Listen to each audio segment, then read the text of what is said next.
রোজ রাতে বাড়ি ফেরার পথে আমি তোর কাছে 2 মিনিট দাঁড়াই হেমন্ত। সবাই মনে করে আমরা বন্ধু তো ভালোবাসি, তাই হয়তো তোর কাছে দাঁড়াই। না রে হেমন্ত, আজ থেকে 10 বছর আগে ঘটে যাওয়া যে ঘটনা, তার জন্য তোর কাছে আমি ক্ষমা চাইতে আসি। তোর মনে আছে হেমন্ত, আজকে তুই যে জায়গায় দাঁড়িয়ে আছিস, একদিন আমি, তুই, সমীরণ, সুভাষ, রফিক, আমরা সবাই মিলে আড্ডা দিচ্ছিলাম।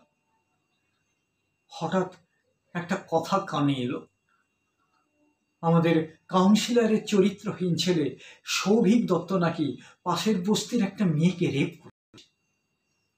শুনে মাথাটা আমার গরম হয়ে গেল। পুলিশ কোনো স্টেপ, পুলিশ সব জানে। আমি বললাম, চল কাউন্সিলরের বাড়ি ঘেরাও। তুই বললি, না, তার থেকে বরঞ্চ আমরা থানায় চল। আমি বললাম, না, আমরা কাউন্সিলরের বাড়ি ঘেরাও।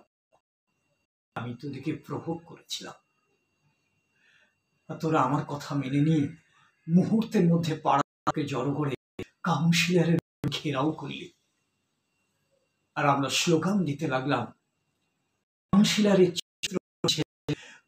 সৌভিক দত্তের অ্যারেস্ট চাই, ফাঁসি চাই।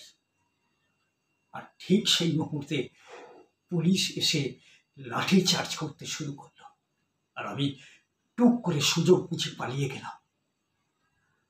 পুলিশের লাঠির আঘাতে কারো মাথা ফেটে রক্ত বেরোতে লাগলো, কারো কান দিয়ে রক্ত বেরোতে লাগলো, কেউ পড়ে গিয়ে মাটিতে কাতরাতে লাগলো।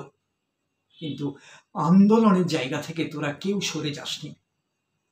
আর ঠিক সেই মুহূর্তে পুলিশ গুলি চালাতে শুরু করলো। মুহূর্তের মধ্যে জনতা ছত্রভঙ্গ হয়ে গেল, আর তুই বুকে গুলি নিয়ে মাটিতে পড়ে গেলি। আর আমি নিরাপদ দূরত্বে একটা গলির মধ্যে ঢুকে ভীতু লেজ গুটিয়ে পালিয়ে যাওয়া কুকুরের মতো দেখতে লাগলাম। তোর দেহটা থরথর করতে করতে নিথর হয়ে গেল। আমি তোকে বাঁচাতে যাইনি হেমন্ত, আমি তো বাঁচাতে যাইনি।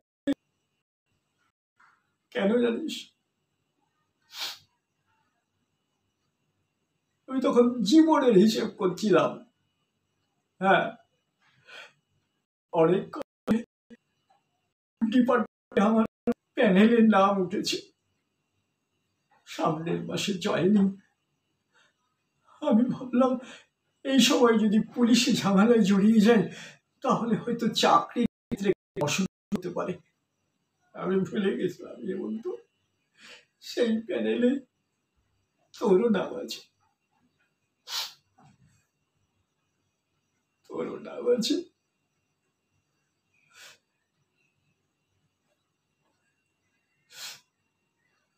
আর ভাগ্যের কি পরিহাস দেখ, বেস্ট ফ্রেন্ড হিসেবে তোর এই মর্মর মূর্তি উন্মোচনের জন্য আমাকেই ডাকা হলো।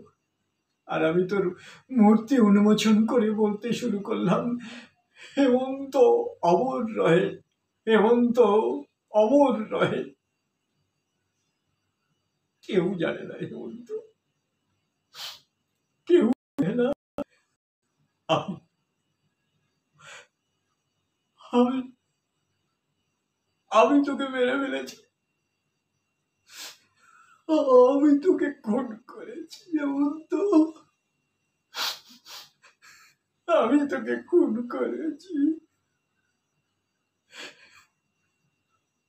আমায় তুই ক্ষমা করে হেমন্ত, আমায় তুই ক্ষমা কর, আমায় তুই ক্ষমা করে হেমন্ত।